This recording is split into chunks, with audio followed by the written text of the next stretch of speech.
Hello everyone, welcome back to our YouTube channel গল্পের সন্ধানে। আজ আবারও চলে এসেছি নতুন একটা গা ছমছমে ভূতের গল্প নিয়ে। আজকে নতুন গল্প প্রতিচ্ছবি। গল্প পাঠে ও কলমে আমি চান্দ্রিকা। শুরু হচ্ছে আজকের নতুন গল্প। মৌমিতা প্রথম দিন নতুন বাড়িতে উঠে বুঝেছিল এই বাড়িটা একটু অন্যরকম।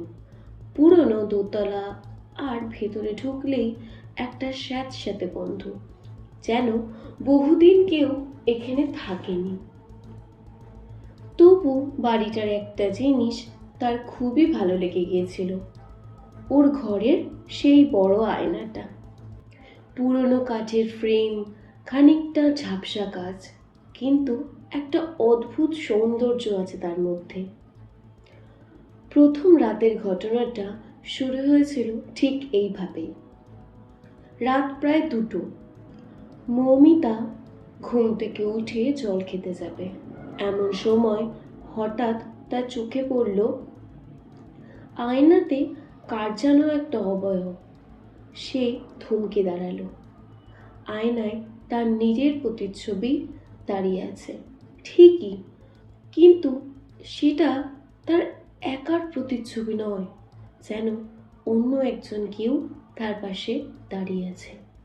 মৌয়ের বুকটা ধড়ফড় করতে লাগলো। ঘুমের ঘোর নিজেকে বোঝালো সে। পরের দিন সকালে সবই স্বাভাবিক। আয়নায় নিজেরই প্রতিচ্ছবি, কোনো সমস্যা নেই। মৌ ভাবল ওটা হয়তো কল্পনা। কিন্তু দ্বিতীয় দিন রাতে আবার ঠিক একই সময় তার ঘুম ভাঙল। এবার সে ইচ্ছে করেই আয়নার দিকে তাকালো। আয়নায় মৌ যেহেতু আগের থেকেই তাকিয়েছিল, তাই একটা অদ্ভুত মুখ আয়নার মধ্যে দিয়ে ভেসে এলো। তুমি কে? মৌ ভয়ার্ত কণ্ঠে বলে উঠল। আয়নার ভিতরে থাকা সেই মহিলাটি ঠোঁট নাড়ালো, কিন্তু কোনো শব্দ বেরোলো না। হঠাৎ সেটি ধীরে ধীরে মাথা কাত করল, যেন কিছু বোঝার চেষ্টা করছে।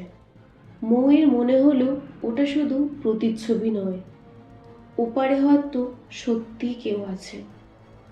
ভয় সে আলো জ্বালিয়ে দিল। সবকিছু আবার স্বাভাবিক। কিন্তু সেই দিন থেকে মৌ লক্ষ্য করতে লাগলো, দিনের বেলাতেও আয়নার ভেতরে সে মাঝে মাঝে কিছু একটা নড়তে দেখে। আর সব থেকে ভয়ঙ্কর ব্যাপার হলো সেই হাসিটা। মৌয়ের মাঝে মাঝেই সেই হাসি মাখা মুখটার কথা মনে পড়ে। মৌ একদিন ঠিক করলো এই সত্যিটা মৌ জানবেই, কেন ওর সাথে এরকম হচ্ছে। রাত তখন 2টো বাজে। ঘরের সব আলো নিভিয়ে মৌ আয়নার সামনে গিয়ে দাঁড়ালো। কিছুক্ষণ দাঁড়িয়ে থাকার পর ও কিছুই দেখতে পেল না। এরপর মৌ আয়নার দিকে ধীরে ধীরে এগিয়ে গেল। কাচের ঠিক ওপারেই এসে দাঁড়ালো অন্য এক নারী মূর্তি। এবার সেটা কথা বলল। সেই মেয়েটা আয়নার ভিতর থেকে হেসে ঠিক কি বলেছিল সেটা জানতে হলে আমার চ্যানেল গল্পের সন্ধানের সাথে জুড়ে থাকুন। গল্পটা ভালো লাগলে অবশ্যই লাইক ও কমেন্টের মাধ্যমে জানাবেন। আমার চ্যানেলটিকে সাবস্ক্রাইব করবেন, প্রচুর প্রচুর শেয়ার করবেন, আর সবার প্রথমে নোটিফিকেশন পাওয়ার জন্য পাশে থাকা বেল আইকনে ক্লিক করবেন।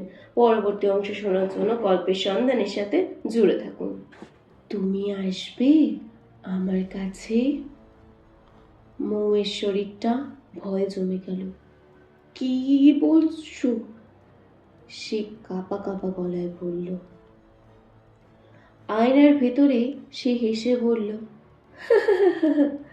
এই বাড়িটা, এই জীবনটা আগে আমার ছিল। হঠাৎ কাছে ফাটল ধরার মতন একটা শব্দ হলো। মৌ পিছিয়ে যেতে চাইল, কিন্তু তার পা নড়ল না। আয়নার ভিতর থেকে ধীরে ধীরে একটা অবয়ব বেরিয়ে এলো। তার হাত দিয়ে যখন সে মৌকে স্পর্শ করলো, মৌ বুঝল তার হাতগুলো বরফের মতন ঠান্ডা।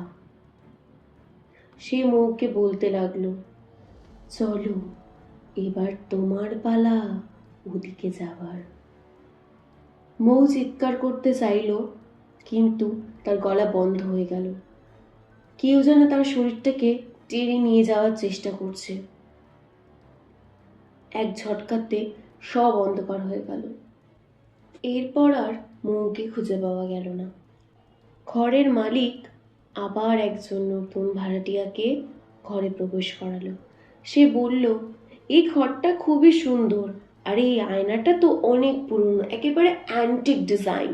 তুমি খুব ভালোভাবে এখানে থাকতে পারবে। ওই মেয়েটা আয়নার সামনে গিয়ে দাঁড়ালো। দেখলো ওই মেয়েটাও মৌয়ের মতন আয়নার সামনে গিয়ে দাঁড়ালো, নিজেকে দেখছিল। ওর হঠাৎ মনে হলো কেউ যেন ওকে দেখছে। সে সেদিকে তাকাতেই ভয় পেয়ে গেল। দেখলো একটা নারী মূর্তি। সেটা আর কেউ না, সেটা মৌ। উপাস থেকে মৌ একটা অদ্ভুত হাসি দিয়ে বলল, এইবার তো তোমার পালা। আজ এখানেই শেষ হলো আমার লেখা নতুন গল্প প্রতিচ্ছবি। গল্পটা কেমন লাগলো সেটা লাইক কমেন্টের মাধ্যমে জানাতে ভুলবেন না। আমাদের চ্যানেলটিকে সাবস্ক্রাইব করবেন। প্রচুর প্রচুর শেয়ারের মাধ্যমে আমাকে আরও অনেক নিত্য নতুন গল্প লেখার জন্য উৎসাহিত করবেন। ভালো থাকবেন, সুস্থ থাকবেন। দেখা হচ্ছে পরের এপিসোডে।